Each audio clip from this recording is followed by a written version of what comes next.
കൃത്യമായി സ്ഥിരീകരണം ഉണ്ടായതിന് തൊട്ട് പിന്നാലെ ഷിരൂരിൽ മണ്ണിടിച്ചിലിൽ കാണാതായ അർജുനെ കണ്ടെത്താനുള്ള തിരച്ചിൽ വളരെ ഊർജിതമാക്കിയിരുന്നു. വളരെ വേഗത്തിലാണ് ട്രക്ക് കണ്ടെത്തിയത് അർജുൻ്റേതാണെന്ന് പോലീസ് മേധാവി തന്നെ വ്യക്തമാക്കിയത്. നദിയിൽ നിന്നും ഏത് വിധേനയും ട്രക്ക് പുറത്തെടുക്കാനുള്ളൊരു നീക്കം തന്നെയാണ് നിലവിൽ പുരോഗമിച്ചുകൊണ്ടിരിക്കുന്നത്. പക്ഷേ പൊടുന്നനെ അത് അവസാനിപ്പിക്കേണ്ട ഒരു സാഹചര്യം കൂടി സംജാതമായതിനെക്കുറിച്ചാണ് പറഞ്ഞു വരുന്നത്. അർജുൻ്റെ ലോറി കണ്ടെത്തിയെന്ന് കർണാടക സർക്കാരിനെ പോലീസാണ് ആദ്യം വ്യക്തമാക്കിയത്. നാവികസേനാ സംഘം കാര്യമറിഞ്ഞ ഉടൻ തന്നെ സ്ഥലത്തേക്ക് യാത്ര തിരിക്കുകയും 3 ബോട്ടുകളിലായി 18 അംഗ സംഘമാണ് സ്ഥലത്തെത്തിയത്. വാഹനം കണ്ടെത്തിയ ഭാഗത്ത് നാവികസേന ബോട്ടെത്തി അവിടെ ഇറങ്ങാനുള്ള സ്കൂബ ഡൈവേഴ്സ് ഇറങ്ങാനുള്ള നീക്കം നടത്തി. ഇനിയിപ്പോൾ എത്ര രാത്രിയായിരുന്നാലും തിരച്ചിൽ നടത്തി ട്രക്ക് പുറത്തെടുത്തതിന് ശേഷം മാത്രമേ പിന്നോട്ടുള്ളൂ എന്നാണ് സൈന്യം അറിയിച്ചത്. പക്ഷേ നാവികസേനയുടെ സംഘം ഈ സ്ഥലത്തേക്ക് എത്തിയെങ്കിലും കനത്ത മഴയാണ് ഈ പ്രദേശത്തുള്ളത്. ഒപ്പം അടിയൊഴുക്കും അതിശക്തമായി തന്നെ ഇവിടെ അനുഭവപ്പെടുന്നുണ്ട്.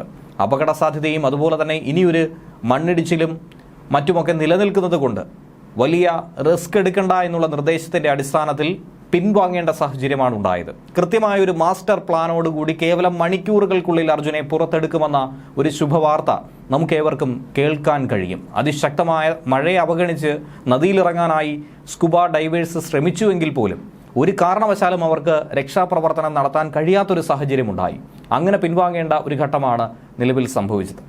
കഴിഞ്ഞ ദിവസം ഗംഗാവാലി നദിയിൽ നിന്നും റഡാർ സിഗ്നൽ കിട്ടിയ അതേ സ്ഥലത്താണ് സോണാർ സിഗ്നലും ഇന്നലെ രാത്രിയോടുകൂടി സ്ഥിരീകരിച്ചിട്ടുള്ളത്. ഇതിന്റെ ഭാഗമായിട്ടാണ് ഇന്ന് ബൂം എക്സ്കവേറ്റർ ഉപയോഗിച്ചുകൊണ്ട് നദിയിൽ തിരച്ചിൽ ആരംഭിച്ചത്. ഇന്ന് ഉച്ചയോടുകൂടിയാണ് എക്സ്കവേറ്റർ ഉപയോഗിച്ചുകൊണ്ടുള്ള കൃത്യമായ തിരച്ചിൽ നടപടികൾ ആരംഭിച്ചതും നിരവധി ആളുകൾക്ക് അതിലൂടെ തന്നെ ഒരു ശുഭാപ്തി വിശ്വാസമുണ്ടായത്.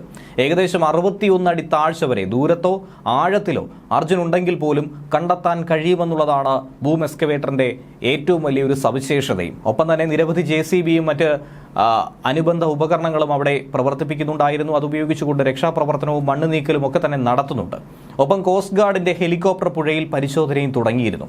മണ്ണ് നീക്കം ചെയ്തുകൊണ്ടേയിരിക്കുകയാണ്. ഏറ്റവും അവസാനം വരെ പരമാവധി കഴിയുന്ന മണ്ണ് അവിടെ നിന്നും നീക്കം ചെയ്തിട്ടുണ്ട്.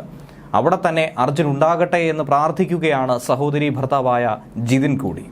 ട്രക്ക് ഉണ്ടെന്ന് ഉറപ്പിച്ച ശേഷം തന്നെയാണ് നാവികസേനയുടെ സ്കൂബ ഡൈവേഴ്സ് അവിടെ യാത്ര തിരിച്ചത്.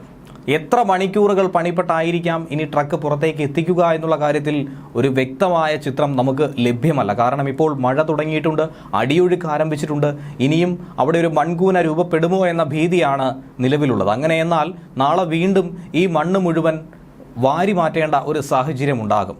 കൃത്യമായ ഒരു ആക്ഷൻ പ്ലാനോടുകൂടി തന്നെ നാളെ പ്രവർത്തിക്കുമെന്ന കാര്യത്തിൽ സൈന്യം ഉറപ്പ് നൽകിയിട്ടുണ്ട്. ഇത്രയും നാൾ ഒരു ദിക്കില്ലാതെ പ്രവർത്തിക്കുകയായിരുന്നു. ഈ 9 ദിവസവും എവിടെയെന്നറിയാതെ തിരഞ്ഞുകൊണ്ടിരിക്കുകയായിരുന്നു. പക്ഷേ ഇപ്പോൾ വലിയൊരു ശുഭാപ്തി വിശ്വാസവും കൃത്യമായ ഒരു നിഗമനത്തിലേക്ക് തന്നെയാണ് കടന്നിരിക്കുന്നത്. അതുകൊണ്ട് രക്ഷാപ്രവർത്തനം കൂടുതൽ സുഗമമാകുമെന്ന് തന്നെയാണ് കരുതുന്നത്. ട്രക്കിന് മുകളിൽ എത്രത്തോളം മണ്ണുണ്ട് എന്ന കാര്യത്തിൽ പോലും വ്യക്തതയില്ല. ഈ മണ്ണ് മുഴുവൻ മാറ്റിയാൽ മാത്രമേ, പ്രത്യേകിച്ചും ചെളിയിൽ പുതഞ്ഞു കിടക്കുന്ന ഒരു ലോറി അതിനെ എയർലിഫ്റ്റ് ചെയ്തായിരുന്നാൽ പോലും പുറത്തെടുക്കാനായി സാധിക്കുകയുള്ളൂ.